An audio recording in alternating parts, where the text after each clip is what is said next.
Ketika para MC pernikahan berkumpul, terbentuklah Hipapi Indonesia. Selamat datang di Ngobrol Setitik bareng pengurus DPP Hipapi Indonesia yang disponsori oleh Dibalik Karya Studio, Authentic House, dan Shaka Coffee. Bersama saya, Bovit Halim.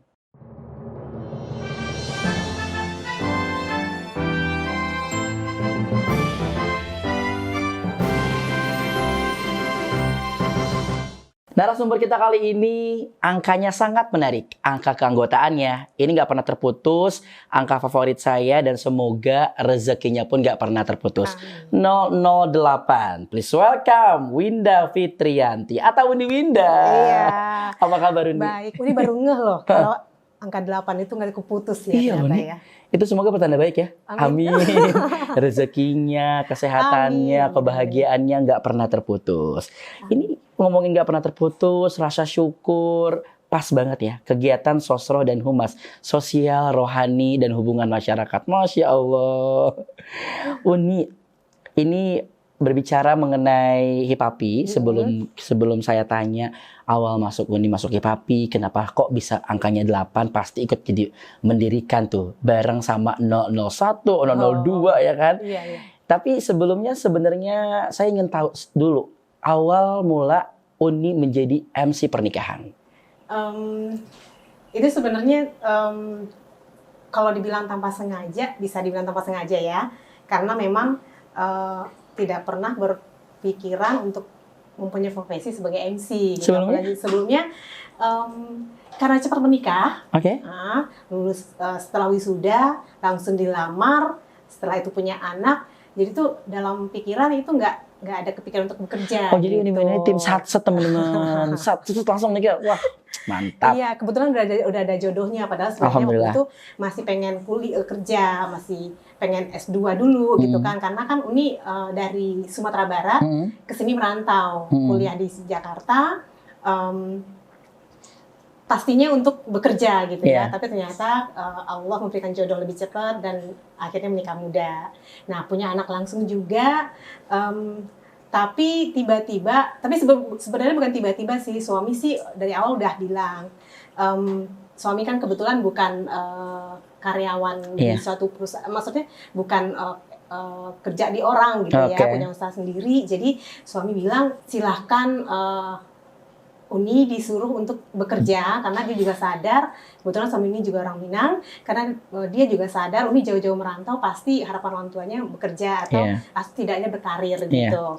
Nah akhirnya pada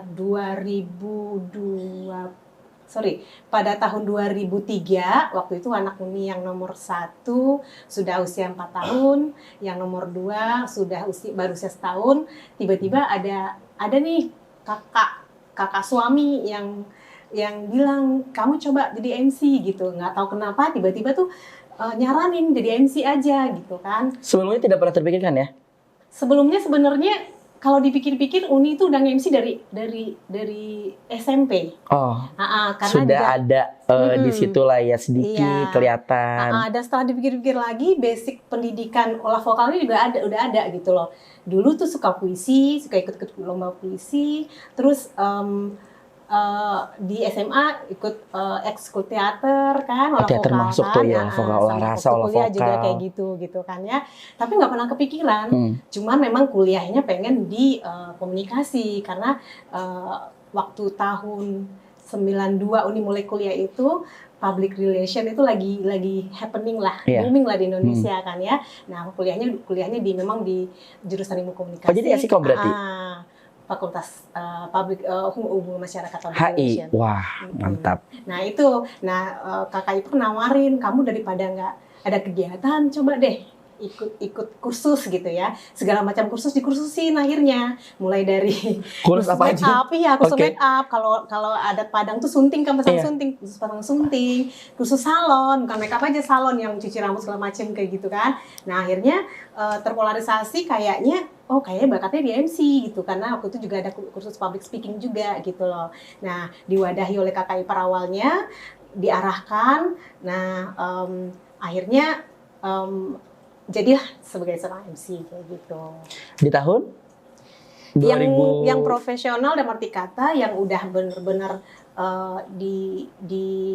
dianggap sebagai MC itu 2005. 2005. Iya. Jadi udah profesional MC 2005. Iya. Tapi langsung ke wedding kah atau Sebenarnya enggak. Sebenarnya sebelumnya sebenarnya kalau orang rantau itu kita kan punya perkumpulannya, Iya. perkumpulan gitu ya.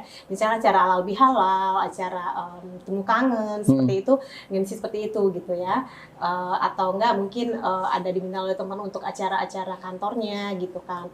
Nah, tapi yang diarahin oleh kakak ipar itu memang arahnya ke wedding, dan ternyata karena memang mungkin feel-nya dapat di wedding. Iya. Mungkin ya, karena chemistry itu datang sendiri ya? Iya, kayaknya Kenyamanannya. lebih nyaman di wedding Iya. gitu. Apalagi kalau ngeliat orang bahagia. Wedding itu kan saat dimana sepasang anak manusia paling bahagia kan. Iya. Ya. Udah bisa mewujudkan cinta mereka gitu loh. Jadi kayak pas lagi ngelihat di pelaminan, oh my god, happy you, happy me. Iya, tiap minggu kita seneng kan ya. Mungkin karena itu akhirnya lebih banyak ke wedding gitu. Awal mula masuk bahkan jadi 008 di Hipapi Indonesia seperti apa? Wah. Tapi tahan dulu. Jadi memang sengaja ini disediakan di Iya. sini. Ini ada kopi drip nih Uni. Iya. Ini menarik sekali dan sangat unik. Bisa Uni lihat ya. Ini sengaja nih Uni datang. Aku mau cuman suguhin kopi, Iya. tapi ini menarik. Sebelumnya udah pernah nyobain kayak gini? Belum kan? Belum. Ini Ini aja memang udah sangat menarik menarik. nih. Jadi ini coffee drip dari Shaka Coffee. Iya. Teman-teman juga bisa. Ini paling menariknya adalah bungkusnya seperti ini. Jadi bisa dibawa kemanapun. Jadi gampang. Yang penting ada air panas. Iya. Dan bisa dibeli di semua e-commerce, Shopee dan juga Tokopedia. Sudah gampang didapat ya. Gampang sekali dapat. Apalagi MC akad menuju resepsi kan lumayan ya. Ngantuk ya. Sedia ini pasti langsung Iya, segar. gampang. Dan ini cara untuk menyeduhnya gampang banget dan sangat unik. Iya. Jadi bakal seperti ini jadinya kan. Langsung begini dan ini disobek aja. Wah. Disimpan di sini. Wah. Nah, di bawahnya ada susu sengaja karena kopinya nggak cuma kopi susu aja. Kopi susu aja. Kita tuangin. Nah, ini juga sama. Ini praktis banget ya. Praktis. Sebentar, boleh dibantu? Oh, ini itunya. Iya. Yang itu. Nah, kita geser ke situ.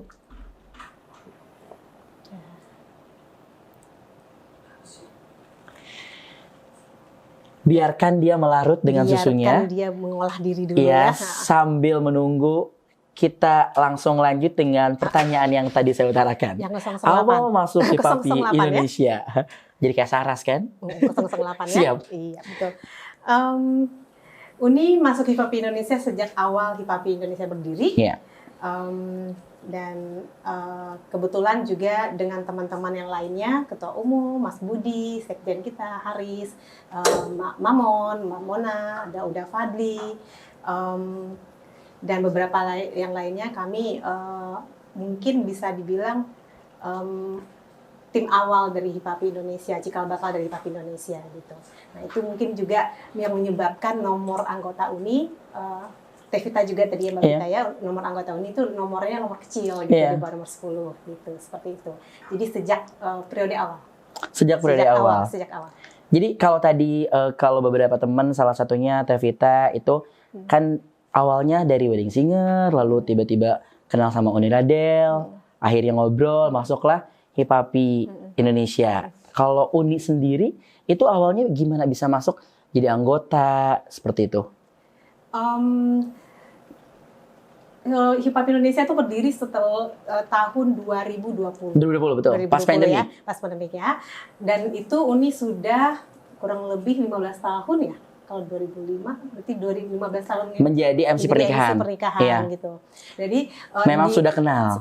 Sebenarnya di rentang waktu itu yang kita nggak pernah melihat, Uni nggak pernah tahu kalau ada asosiasi ataupun perkumpulan MC yang resmi seperti Hipapi gitu kan ya. Dan waktu itu dulu juga nggak tahu orangnya, kalau bilang introvert mungkin ya gitu ya, kadang-kadang nggak pengen juga untuk mencari tahu ada nggak ya pengen ketemu deh, pengen gabung sama teman-teman gitu ya, atau mungkin komunitas MC gitu. Nah, paling dulu punya komunitas MC kecil aja, anggotanya 3 orang, 4 orang seperti itu ya. Kalau dikhususkan lagi mungkin MC Minang misalkan, karena Uni banyak MC Minang. Nah, dan pada sebelum 2020, sebelum Hipapi terbentuk, para MC itu ada yang mewadahi untuk membentuk suatu asosiasi, bukan asosiasi sih ya, perkumpulan komunitas juga MC di Jakarta. Akhirnya menyebar waktu itu cuman grup WA aja gitu ya. Akhirnya luas berkembang ya, anggota berkembang. Akhirnya terpikirlah untuk membuat suatu asosiasi yang benar-benar berbadan hukum gitu ya, dan akhirnya terciptalah Hipapi Indonesia atau Perkumpulan Pembawa Acara. Iya betul, berarti memang karena pendiri jadi bareng-bareng bersama, biasalah ya MC sering ketemu, sering ngobrol di grup WhatsApp. Kenapa kita nggak buat yang memang hukum legalnya jelas? Ya. Dan intinya kita punya satu kesamaan di mungkin yang awal-awal pengurus itu ya, kita yang ini takut bilang pendiri, takutnya terlalu gimana banget gitu ya. Tapi awal-awal pengurus itu kita punya kesamaan tekad yang Uni rasa tuh tekadnya sangat mulia sekali untuk menjadikan MC ini profesi yang benar-benar dihargai. Masya Allah. MC yang benar-benar profesional, dan MC yang benar-benar dianggap sebagai profesi yang mulia gitu ya, yang terhormat gitu. Makanya di Hipapi kan banyak ya untuk hal-hal seperti itu ya, anggotanya kita ada sharing session, ada sekedar ngobrol-ngobrol aja mungkin gitu kan ya, dan penekanannya pada attitude sebagai seorang MC gitu, supaya benar-benar nanti tadinya awalnya kita ngobrolnya gini, kita tuh pengen ya nanti setiap vendor WO misalnya menawarkan paket ke klien, terus ada di situ ada MC-nya, mereka menyodorkan ini MC Hipapi loh gitu. Nah, kita pengen seperti itu, saking gimananya gitu ya, saking Hipapinya udah diterimanya maunya seperti itu. Nah, gitu. Jadi memang tujuannya sangat mulia, dan yang paling penting ketika membuat satu organisasi, semuanya itu tujuannya sama. Dengan tujuan yang sama, satu pemikiran, terbentuklah Hipapi Indonesia. Apakah tugas yang setiap yang ulang tahun diucapkan dari Humas? Dari Humas. Wah, keren banget itu. Dari Humas ya. Itu dari Humas. Merasa dianggap loh ya. Setiap orang yang berulang tahun pasti ada template-nya diucapkan.